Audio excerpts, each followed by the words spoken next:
the latest WordPress version came out, and I think they call it minor upgrade because it just changed the number after the decimal, the first point. So it's 6.5, not like 6, 7, 8, which would have been the major release, right?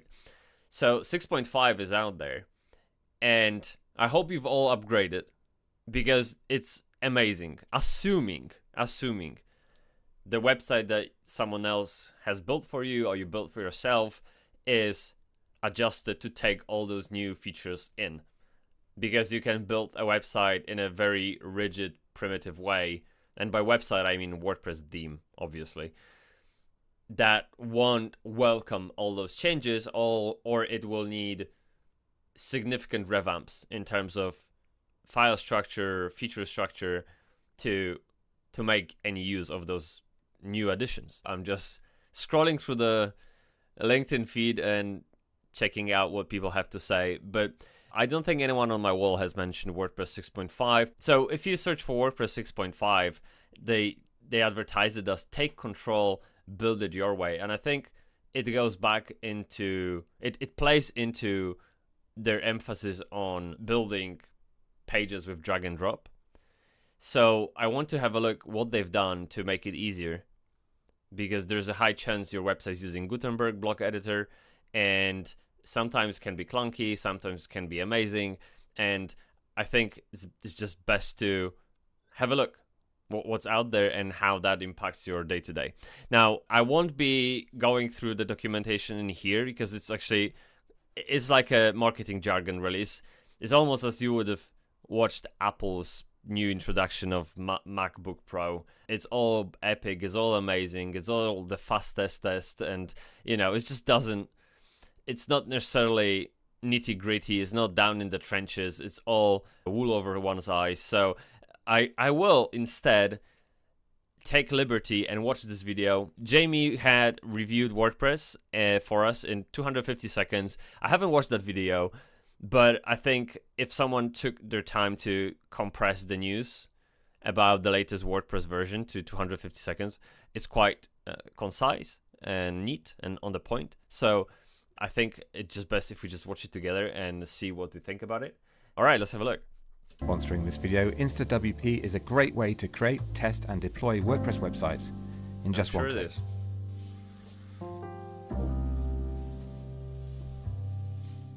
Oh, wow. Good morning. WordPress 6.5 is due to be released on the 26th of March 2024, and here in just over 250... Wait, I thought it released on the 2nd of April. Didn't it? 1 second. WordPress 6.5 release date. It's okay, 26th of March. So just before Easter holiday. Okay, it's fine. All right, gotcha. Thanks, Jamie. Seconds. It's what's coming.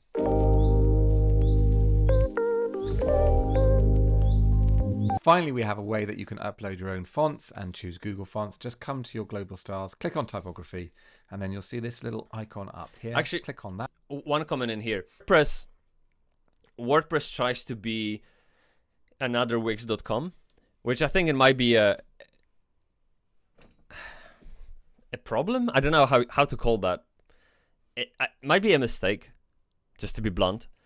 So what they're trying to do is when you open up WordPress, right? It's like Wix.com, Squarespace.com out of the box. So you can do all sorts of crazy things, different fonts for different tags, different font sizes, colors, backgrounds, images, animations.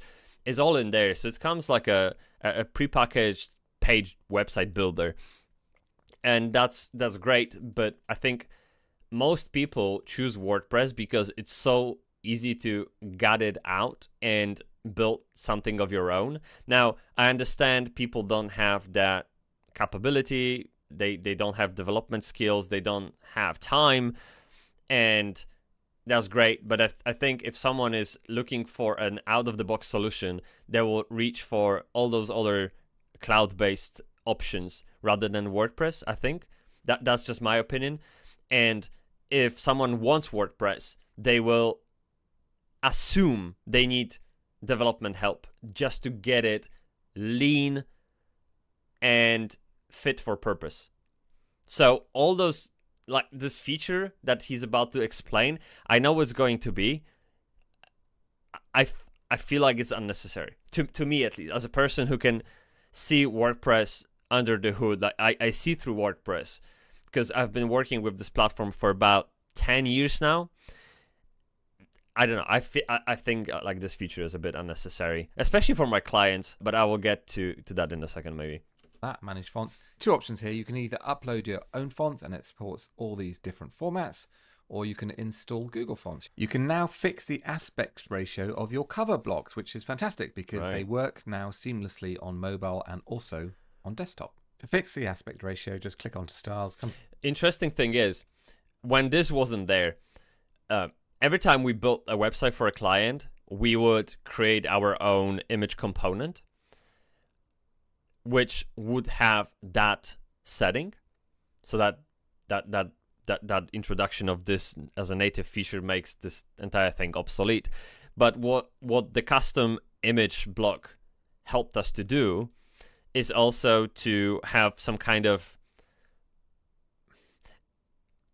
semi-AI feature behind it. For example, if you uploaded an image that won't look good, it would tell you, and it would state the reason. And by not looking good, I mean pixelation and retina screens. For example, if your column on the web, if your website is, let's say, 1000 pixels wide, and if you uploaded an image that's less than that, it would scream. It wouldn't like it. But if you uploaded image larger than 1000 pixels wide, it would still tell you, look, this is okay, but just so you know, it won't look good on retina screens. You might consider 2000 pixels wide image. So we would build on top of that aspect ratio setting, which sort of tied back into the size of the image that's being uploaded and the entire logic behind it. So I'm glad to see that WordPress added that in, because I remember back in the day when I was coding websites for like Internet Explorer 6, the amount of fuss around images, it was just plain crazy. It was unbelievable. And so clients would complain that the subject is not centered, but then if you made it centered, another image would have been off center, and there was no solution to it. But now with aspect ratio, you can expect how the image will behave on different resolutions in different locations, and you can crop it a certain way, just make it nice and pretty. To the bottom right, you'll see this brand new option that says aspect ratio. Click onto that drop down and you'll see all the options in there that you can apply. You're now going to be able to add background images to the group block. The group block is a bit like a container block, so it's very, very versatile. Here you can see I've added one. See, to me, imagine you're a person who just landed in WordPress, like brand new thing, okay? Look at the sidebar on the right-hand side. It's crazy. It's overwhelming. So there might be people watching this saying, but padding, margin, like what's the problem? There are people who struggle to resize an image.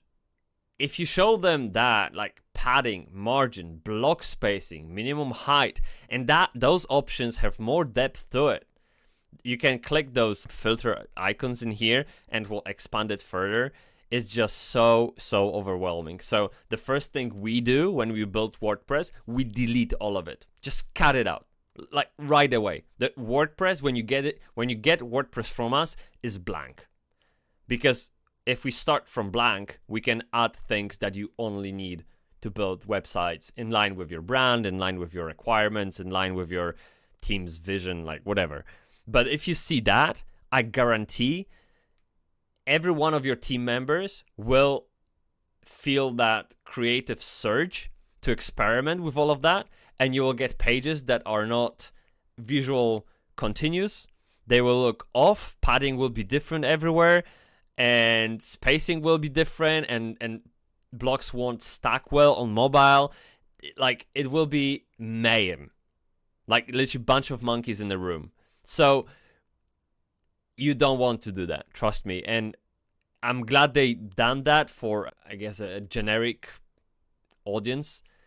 But man, it should have been at least hidden, like called as a say advanced feature that you can reveal or hide, kind of in line with the principle of 80/20, to just show people what they most likely need, and if someone's interested to know more, they will dig in a bit deeper, and that's where the 20% comes into play.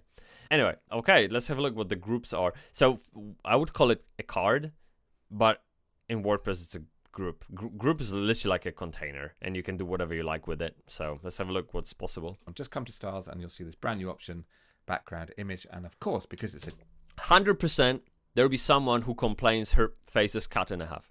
100%. So unless you can position it, it's bad. I don't care as much because I kind of like how she looks at the call to action. That's great. It sort of makes your eyes go that way. But there'll be a person in the room that complains, hey, can we have her centered? 100%. And then, yeah, and it's just another different tangent. But anyway. the group block. We can do snazzy stuff like make it full width. You can now put any blocks you like within the navigation block. What this means is you can do cool stuff like add social icons up here, or also add a search box. Even more excitingly, this opens the way to mega menus like you can see. Right, mega menus. Fun fact, if you applied for a job at NerdCow, I would give you a test to explain how you would build a mega menu in WordPress, because it's so challenging. It's so complicated. And the reason why it is complicated is not because you can't display something under a link, under a button, like in the image right now. The complexity comes from the fact that you need to keep that menu editable. And if we go to let me show you a few example of mega menu. And these are not that we built. It's not that at all. 1 second. Yeah, there you go. This is Dribble.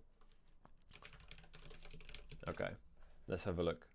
I'm just gonna log in because that lets me to preview images at a higher resolution. There you go. Okay, so I don't even need the WordPress. So these are mega menus. Now, imagine this. If you are familiar with WordPress at all, imagine this being editable. How do you make it happen? Just to remind you, WordPress menu, what you call it, backend editor, let's call it that. Images. Well, these are quite old. Oh, okay, I think. Okay, this is really old image. Let me find something more up to date. Oh, come on. I think it actually. Okay, let's do that. That's fine. This will work. Let's have a look in here. So this is your typical menu editor in WordPress. Now, for those who don't know, you can drag those tiles and nest them.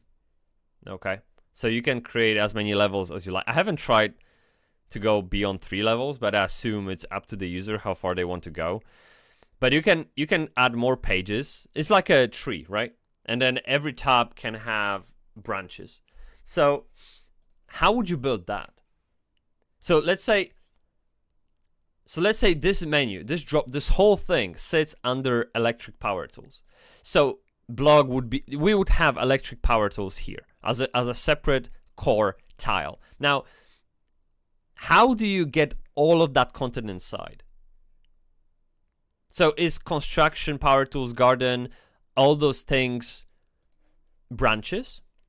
Perhaps. Okay, let's do that. So you would have electric power tools.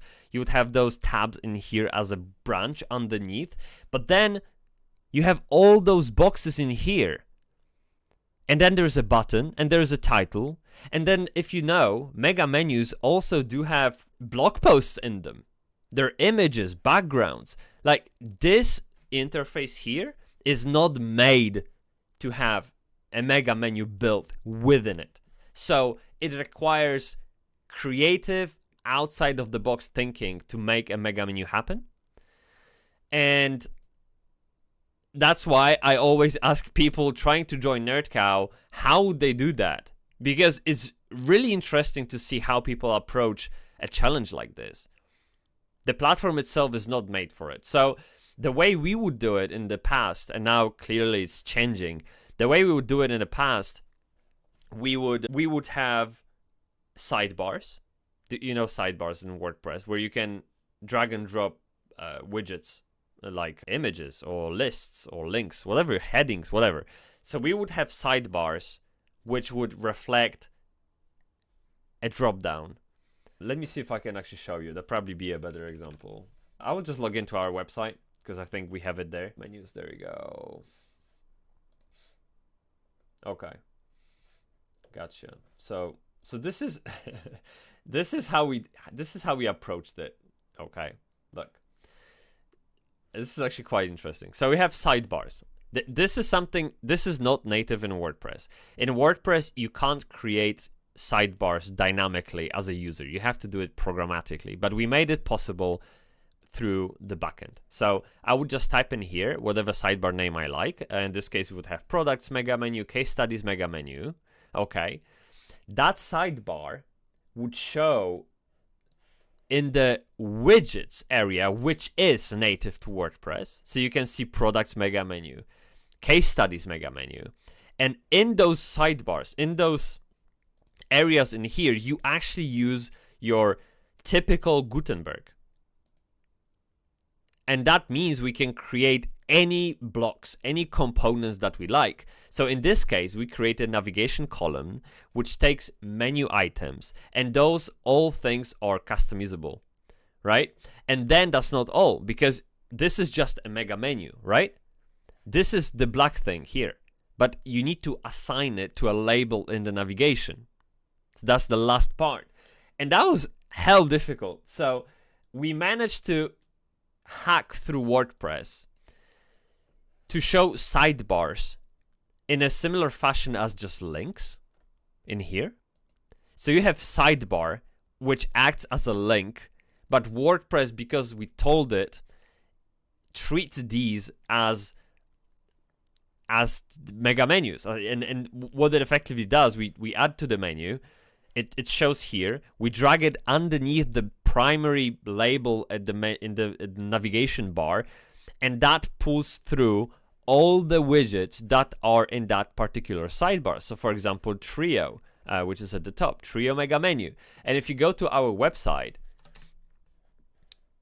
these are sidebars. These are sidebars with custom Gutenberg blocks. And that's how we solved it. And I know it sounds like what the hell? This is what it takes to have a mega menu that a client can edit in WordPress. And we spent ages building that feature, and now we replicated it across all clients' websites. With this, it might be easier because they are now moving towards Gutenberg-based navigations as opposed to this, what they have, this thing. Come on. Yep, that's what it takes. Okay, so as opposed to this. So now well, actually, Jamie will explain. Actually, so let's listen what he says. Up on your screen now, just built with core Gutenberg blocks and a bit of know-how. If you want to see how these are done, there's a link in the description. Next up is what I think is the most exciting. So he didn't say much, but essentially what it means is that if you go to, well, one second, if we go and edit any page, yeah, I don't want a second mega menu in there. So if we create any new page, you will be in a position to just search for navigation in here, right? And edit it. And then you can go even further, which is not possible yet. You can go even further and create a drop down that is mega menu on this screen. That means the navigation is part of every page as opposed as some kind of global component that sits outside of the page editor. It will be a part of the editor, which means you can adjust navigation on per page basis or just leave it at the top as default, which I presume most people would do. So that's what it means essentially. All right. 6.5, and those are pattern overrides. Let me try and explain. So what you can do is you can have a design that's stored centrally, in this case a call to action with a photograph maybe and a price, So you've got content and design. And what you can do is you can use those on multiple pages, 1,000 pages if you want to. But with patterns, you can override them. So on each particular pattern, in this case, you might be able to put a different price depending on what the offer is. But what you can do now in WordPress 6.5 is you can change one aspect of the design and have that filter throughout all your patterns and everywhere they're used, but keep everything else the same. So imagine this on your website, if you created a call. So basically what he's saying is that you can have a variation of a component, a pattern, right? Right now, what you can do is you can have one pattern. If you go to WordPress and edit any page, let me Agile Design Agency, like whatever, it just literally doesn't matter. If you select this, you can turn this into a pattern, and that will become a global pattern that looks the same everywhere. And you don't have to, so when you build a new page, you don't have to build it up from the scratch. It will just paste in as a template. But the trouble with that is it's centralized to the point that where if you make a change in one instance, it will propagate across the site. And with the new introduction of the feature of the variations, you can have one global pattern, which you could have created in here. But then when you plug it elsewhere, you can make adjustments without affecting them elsewhere. It's like inheritance in programming, essentially. That's what it comes to. And we do the same in Figma. You have a component which is button, and it has some kind of placeholder label, like button label. But when you plug into a design, you change that label to get in touch, and then somewhere else it'd be register now. And so you can change those labels in situ without affecting the global component.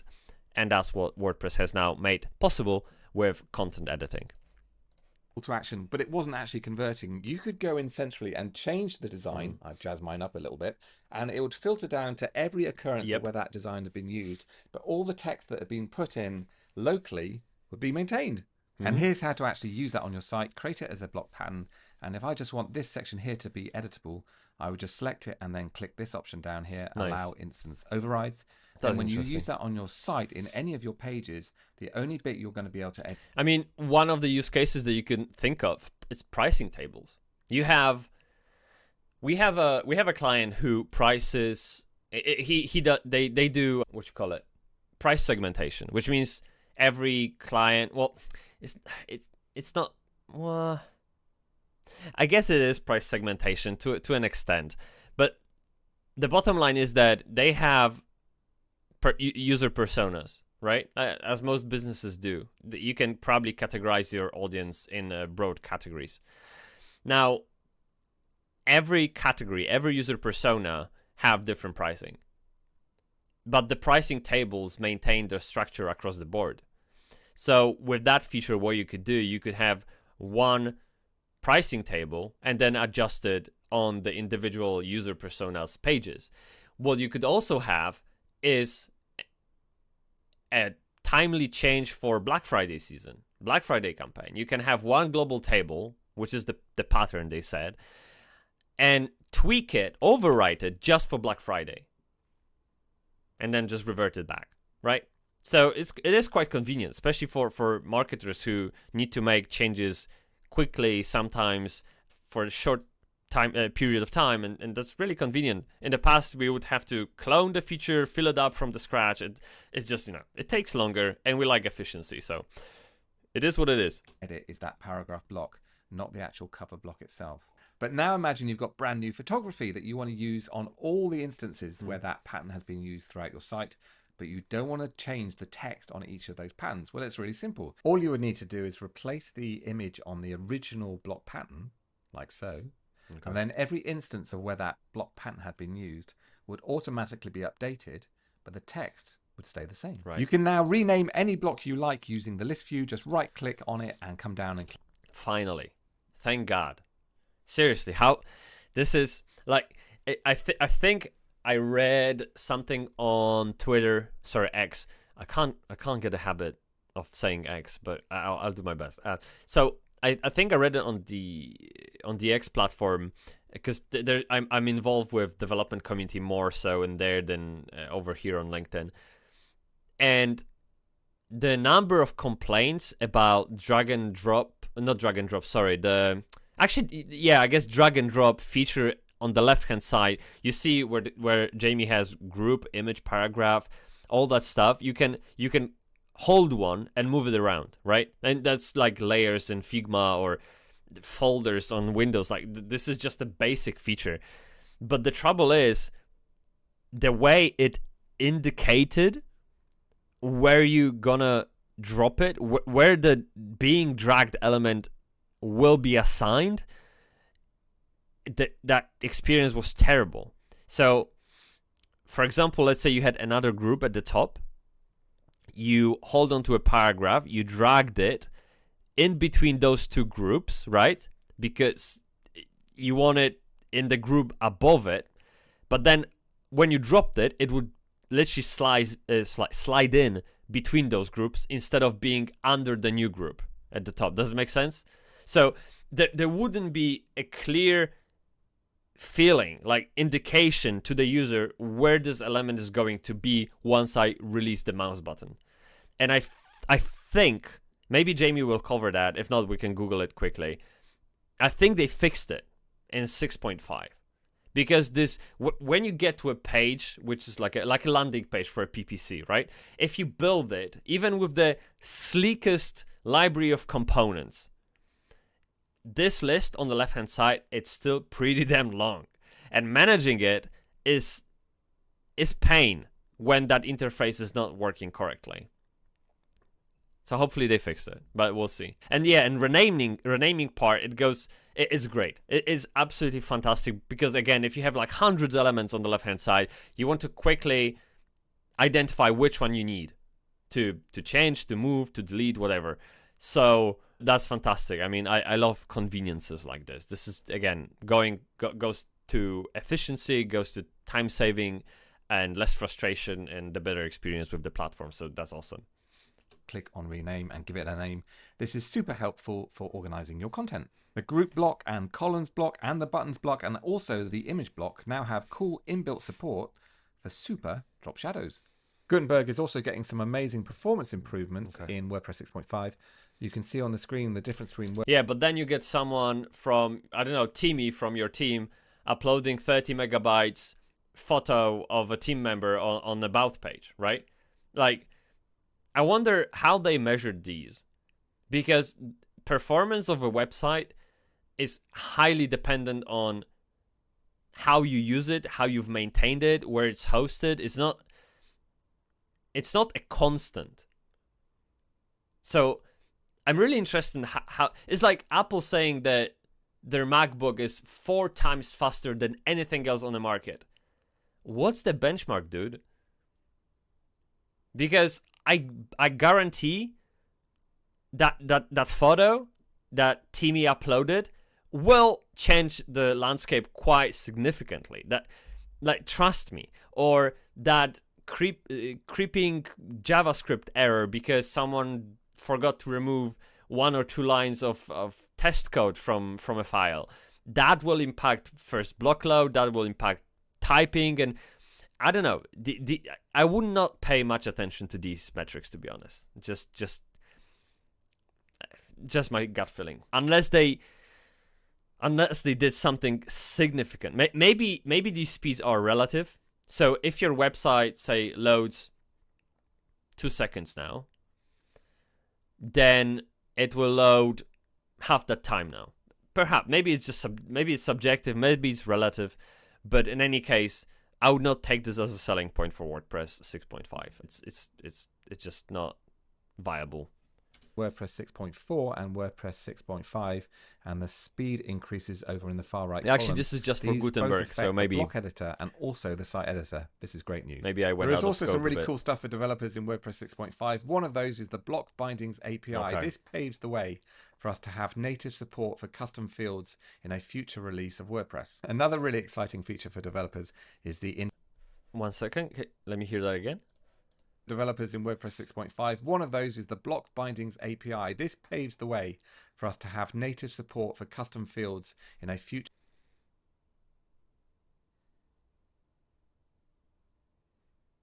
So I guess the guys at Advanced Custom Fields are now scratching their heads. for what's about to come. I think that's what's going to happen. I don't know. Yeah.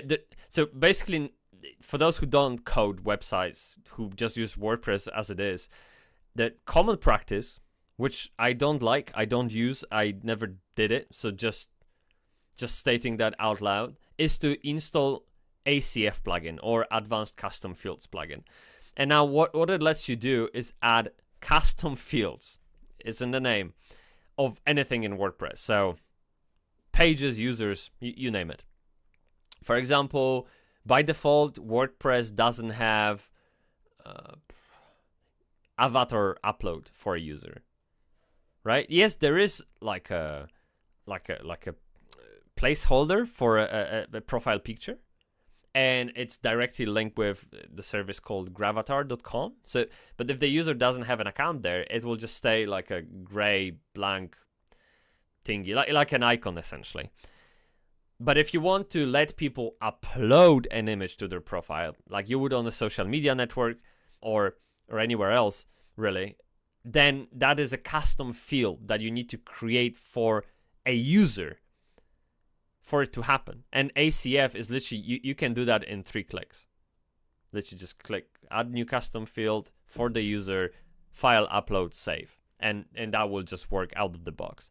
Now, what Jamie's saying here, WordPress has introduced a backbone, a foundation for that being a native feature in WordPress in the future. So that's essentially what's happening, which means possibly you won't need plugins like ACF to make the most out of WordPress or to customize it to your own liking. And I know when people hear API and development, they run away.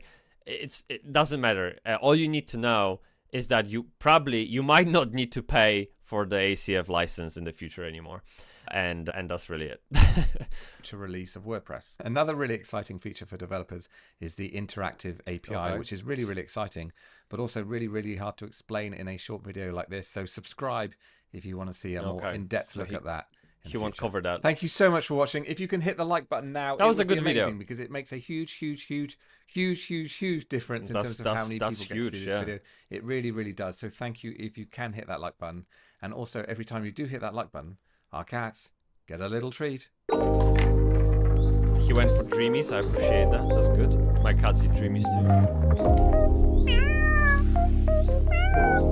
That's a one loud cat. But if you want to cute. see more videos around WordPress, hit that subscribe button and you'll be notified every time I release a new one. Keep well, and I'll see you soon. Bye. Thanks, Jamie. Yeah, so that was a really good video. I will link it to you in the stream summary or somewhere. You can just search for WordPress 6.5 explained in 250 seconds by Jamie Marsland. But it was a good video. I wonder what that interactive API is. Let me have a look.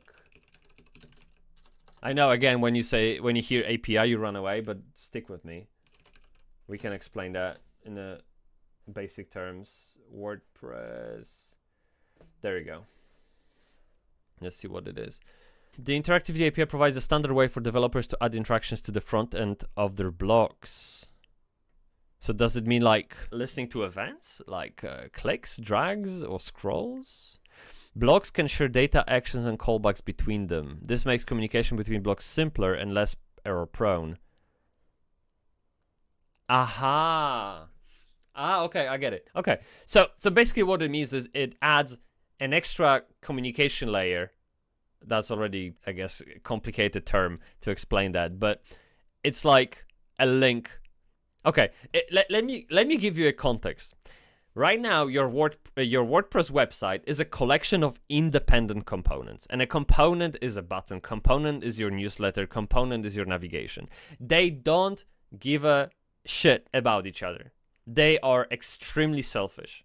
Their purpose is to serve the user as intended, as designed, and they don't care what, let's say, navigation doesn't care about the newsletter. Like, newsletter can be deleted, it can be changed or broken, and navigation won't even look at it because it is an isolated feature that serves the purpose of navigating website, and it doesn't care about anything else apart from itself. Now, this interactivity API opens the door so that navigation can at least tell the newsletter about some kind of event that happened within the navigation, so that newsletter can react to it. And perhaps there's a bit of unfortunate pair of components that I picked, because I don't know how navigation may relate to newsletter. Maybe it's in some kind of twisted way. No, I can't think of an example. That's I honestly don't know. But I guess they give you an example here. If someone clicked add to cart on the product page, right? Then the cart icon in the navigation would know to update. So I don't know if you remember back in the day, if you had iPhone, I can't remember the version of iOS, they introduced that feature, that similar feature to this. But before that, applications, they couldn't talk to each other. So applications were like WordPress components. They were isolated, selfish, and closed to anything outside. For example, when you were browsing internet through Chrome, you couldn't have used your password management tool to fill in the login form in that Chrome browser. Now you can, because there is this extra layer that helps both to communicate. And this is exactly what WordPress does with Interactivity API, which is great, because for those who are non-developers, if you write two features, two components that need to speak with each other occasionally, it creates lots of questions. Where to put that code? Which is a parent, which isn't? And what happens with that, then that? And it just creates spaghetti code that's unmaintainable, and it's just pain in the ass, to be honest. So I'm glad to see that. And okay, Jamie, I hope I helped to explain that a bit better to your viewers, if there are any.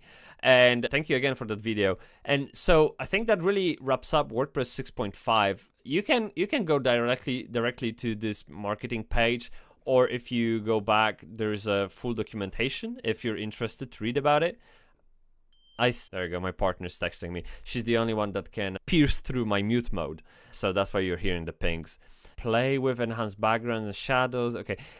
Okay, this one is the last one I think I wanted to mention. Jamie didn't pick up on it, or he intentionally maybe skipped it. But so search in WordPress, in the backend of WordPress, it's terrible. It's the worst. I hate it. And I'm glad to see that's changing. Let me search for design system, because I wanted to catch up with the blog post that we did for design system, right? What the hell? Like, why is it even here? So I typed in design system, and I was saying, oh, but that's a tangent, I know, but just, sorry, I'm frustrated, okay? So, wait, what is headless WordPress? Common marketing problems. Website, like, charity web, like, what the hell? So this search is terrible. It's the worst for pages, media, it's even, I won't even go there. Terrible, terrible, terrible. So with that change, sorry, where is it? Here.